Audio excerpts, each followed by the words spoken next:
আসসালামু আলাইকুম বন্ধুরা, কেঙ্কা আছেন সবাই? আশা করছ অনেক অনেক বেশি ভালো আছেন। মুইও তোমার সবার দোয়া আর আশীর্বাদে আলহামদুলিল্লাহ ভালো আছো। তো আজ মুই তোমাক নিয়ে আনো বাংলাদেশের এমন একটা রাস্তা, যে রাস্তাটা সবচেয়ে লেন্দি প্রসেসে কাজ চলছে। অর্থাৎ এই রাস্তাটা কাজ শুরু হয়েছে অনেক কয়েক বছর হলো, কিন্তু আজও পর্যন্ত এই রাস্তাটার কাজ কত পার্সেন্ট যে কমপ্লিট হয়েছে এটা কর্তৃপক্ষই ভালো জানে। আমার মতো নগণ্য মানুষের দ্বারা এলা হিসাব থোয়া কখনোই সম্ভব নয়। তো যাই হোক, তোরা রাস্তাটার কাজকর্মগুলা ভালো করে দেখো।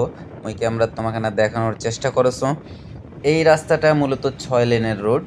এইটা মাঝখান দিয়ে 4 লেন হবি। আর মুই যে রাস্তা দিয়ে এখন যাচ্ছ, এটা হলো বাম পাশের সার্ভিস লেন। ডান পাকে একই ধরনের একটা সার্ভিস লেন থাকবি। তো এই যে সার্ভিস লেনগুলা কিছুটা কমপ্লিট করেছে। মেন রাস্তা যেটা 2 লেনের রাস্তা আসলো, সেটা তো আগেই ভাঙিয়ে ফেলার পরে দুই পাশে সার্ভিস লেন করার কথা, কিন্তু সেই এক পাশে সার্ভিস লেন করেছে। আর কিছু কিছু জায়গাতে অবশ্য দুই পাশে সার্ভিস লেন করেছে, কিন্তু অনেক জায়গাতেই সার্ভিস লেন খালি এক পাকেই চালু করেছে, যেই কারণে দেখা গেল যে এই রাস্তা কখনো কখনো ওয়ান ওয়ে রোড হয়ে গেছে। তো দেখো মাঝখানের অবস্থা, এখনো পর্যন্ত মাটি বালি রোলিং করাই শেষ হয়নি, আর অন্য কাজ কি আগাবি। তো প্রথমেই তোমাকে পরিচয় করে দাও যে এটা কোনটা রাস্তা। এই রাস্তাটা হলো নারায়ণগঞ্জের গাউসিয়া থেকে একেবারে গাজীপুরের বাইপাস চৌরাস্তা পর্যন্ত যে রোডটা, সেই রোডটা এটা। এটা আগেই হলো 2 লেনের একটা রোড আসলো। এটা মূলত উত্তরবঙ্গ থেকে যত গাড়ি ঢাকা ক্রস করে চিটাগাং কিংবা সিলেটের দিকে যায়, তারা সমস্ত গাড়ি কিন্তু এই রোডটাই ব্যবহার করে আগে থেকেই। যতদিন ধরে এই রোডটা বানাছে তখন থেকেই এই রোডটা ঢাকা বাইপাস হিসেবেই পরিচিত। তো এই রোডটা বড় করা একটা সময়ের দাবি আসলো। তো এইটা সরকার উদ্যোগ নিছিল যে রাস্তাটা বড় করার তনে অনেক বছর আগেই। কাজকর্মও শুরু করেছে অনেক বছর আগে, কিন্তু দুঃখজনকভাবে কাজের এতটাই ধীরগতি যে এখন পর্যন্ত রাস্তাটার মনে হয় 30% কাজও কমপ্লিট হয় নাই, এটা মোর ধারণা। কারণ তোরা এই যে সচক্ষে দেখতেই পাচ্ছেন মাঝখানের যে 4 লেন হবি, সেটা এখনো পর্যন্ত বালি মাটি রোলিং করাই হয়নি। তো বাকি কাজ কতদিন কি করবি আল্লাহ ভালো জানে। মুই এই রাস্তা এর আগেও অনেক কয়েক বছর আগে একবার আসনু, তখন রাস্তার কাজ শুরু করেছে, কিছু কাটাকাটি করেছে, কিছু ভাঙ্গাভাঙ্গি করেছে, তখন ইনকা অবস্থা আসলো। তারপরে আর অনেক দিন এই রাস্তা আসা হয় নাই, কিন্তু আজ আসলে কোইন্সিডেন্টলি এই রাস্তা আসা হলো আর কি। কারণ মই গাজীপুর চৌরাস্তা থেকে ঢাকাত যাসনু, কিন্তু যাওয়ার পথে হঠাৎ করে দেখো যে গার্মেন্টস শ্রমিকরা রাস্তাত আন্দোলন করে মেন রোড বন্ধ করে দিছে, কোনো গাড়ি ঢাকাত ঢুকতে পারছে না, এবং ঢাকার থেকে কোনো গাড়ি বাইরে বের হওয়া পারছে না। তো এই কারণে মুইও একটা বাইপাস নিনু, যে চিন্তা ভাবনা করে মুক্ত অফিস করবা নাকবি। তো এই রাস্তা দিয়ে মুই যায় একেবারে পূর্বাচল হয়ে কুড়িল বিশ্ব রোড উঠুম। কুড়িল বিশ্ব রোডের ওই পাশ থেকে একেবারে মিরপুর হয়ে মোর আগারগাঁও চলে যাম। তো এই চিন্তা করে আমি এই রাস্তা ধরিছ, কিন্তু এই রাস্তাত আসে মোর একেবারে চোখ ছানা বড়া হওয়ার অবস্থা।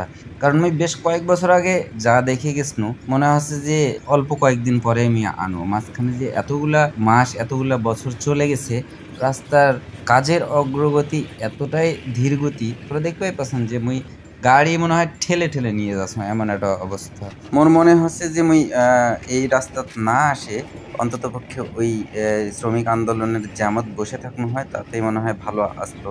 তো যাই হোক, মোক অফিস করবা নাকবি, এইটাই হলো বড় কথা। দুঃখজনকভাবে মুই একেবারে সাইকেলের গতিতে যাচ্ছ, উপায় নাই। কারণ এই যে বাম পাশে সার্ভিস লেন এটাও কমপ্লিট নাই, ইনকা ম্যাক্সিমাম জায়গাতেই সার্ভিস লেনটাও কমপ্লিট নাই, যেটাতে করে গাড়িগুলা অন্ততপক্ষে যাওয়া আসা করবি।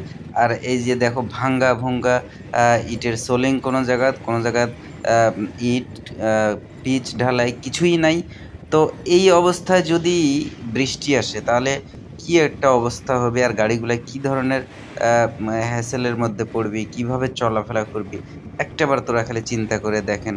অথচ যারা ম্যানেজমেন্টে বসে আছে কিংবা যারা ঠিকাদারি প্রতিষ্ঠান, তা আমার মাথাত কিন্তু এই সিম্পল চিন্তা ভাবনাটুকু নাই যে একটা রোড করবা গেলে একটা সার্ভিস লেন রেডি করে দিবেন আগে আগে, যেটা দিয়ে অন্ততপক্ষে গাড়ি ঘোড়াগুলা রেগুলারলি চলাফেরা করবা পারে। যতদিন পর্যন্ত মেইন রোডের কাজ কমপ্লিট না হয় ততদিন পর্যন্ত এই সার্ভিস লেনটাকেই ইউজ করবি গাড়িগুলো।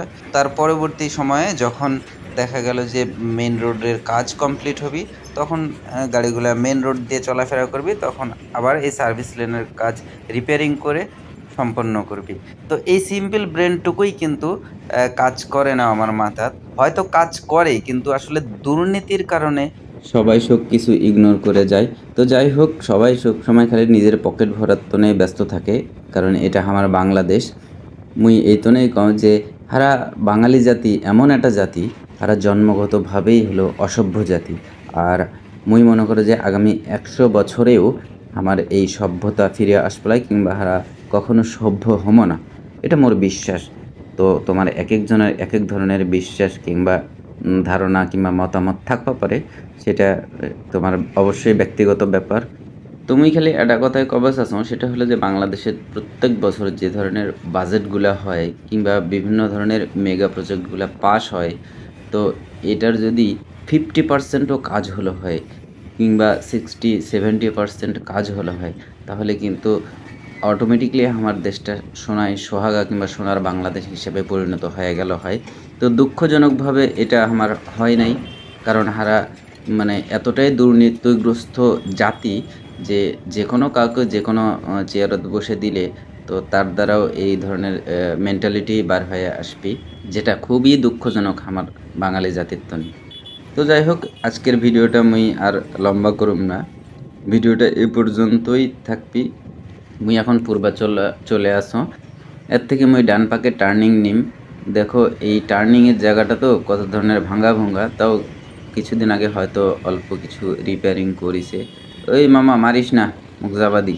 তো যাই হোক, মুই ডান পাশে মোচড় নিয়ে এখন পূর্বাচল হয়ে কুড়িল বিশ্বরোড উঠুম, যেটা পূর্বাচল এক্সপ্রেস ওয়ে নামে পরিচিত, সেই রাস্তা দিয়ে যাম। তো আজকের ভিডিওটা মোর এ পর্যন্তই। মোর ভিডিওটা কেঙ্কা লাগলো অবশ্যই তোরা কমেন্ট বক্সে জানাবেন। আর ভিডিওটা ভালো লাগলে অবশ্যই লাইক করবেন, শেয়ার করবেন, আর মোর পেজটা ফলো করে দিবেন। যদি ইউটিউব চ্যানেল থেকে মোর ভিডিওটা দেখে থাকেন, অবশ্যই চ্যানেলটা সাবস্ক্রাইব করে দিবেন। পারলে মোর ভিডিওটা শেয়ার করে দিবেন। মুই কষ্ট করে ভিডিও বানাও তোমারই তনে, তোরা মোর সব সময় সাথে থাকবেন, মোর তনে দোয়া করবেন। সবাই ভালো থাকবেন, সুস্থ থাকবেন।